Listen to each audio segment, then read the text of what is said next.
ისინი მე რო გაიმარჯვებიან ხელფას მოგთხოვა.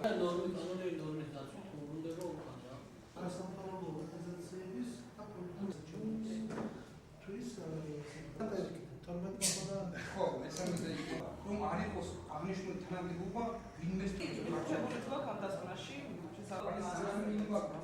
ყველაზე მთავარი შენიშვნა არის ის, რომ ეს კანონ პროექტი მიზნად არ ისახავს საარჩევნო რეფორმას და არის პოლიტიკური გადაწყვეტილება, რომ დაითხოვონ უსკოს დღევანდელი შემადგენლობა და საკადრო ცვლილება განახორციელონ.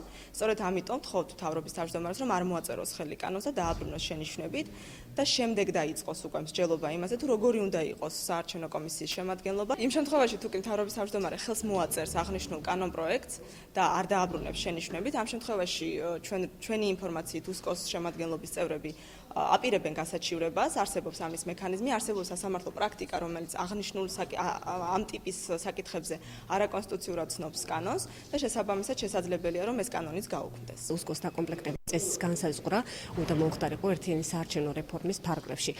ჩვენი წინადადება ისევ ძალებში რჩება, რამდენადაც აღნიშნული კანონ პროექტი არანაირად არ აუმჯობესებს საარჩევნო კანონმდებლობას და საარჩევნო ადმინისტრაციის დაკომპლექტების წესს პოლიტიკური ზეგავლენისგან ვერანაირად ვერ იფარავს. შესაბამისად, ჩვენი რეკომენდაცია არის, რომ შენიშვნებით იქნეს დაბრუნებული აღნიშნული კანონ პროექტი, ან საერთოდ არ იქნეს ხელმოწერილი მთავრობის თავმჯდომარის მიერ. მუშაობთ იმისათვის, რომ პოზიციაზე ჩამოყალიბდეთ, ამ ეტაპზე ჰქონდა შეხვედრა არასამთავრობოებთან, მოვისმენთ მათი პოზიციები და ფიქსირდა რამდენიმე შენიშვნა კანონთან მიმართებაში და მინდა რომ ამის შემდეგ შეხვდე უმაღლეს საბჭოს წევრებს, ფრაქციები იქნება თუ კომისიები და ამის შემდეგ მივიღებთ გადაწყვეტილებას. მინდა რომ ეს იყოს მსჯელობით გამჭვირვალე და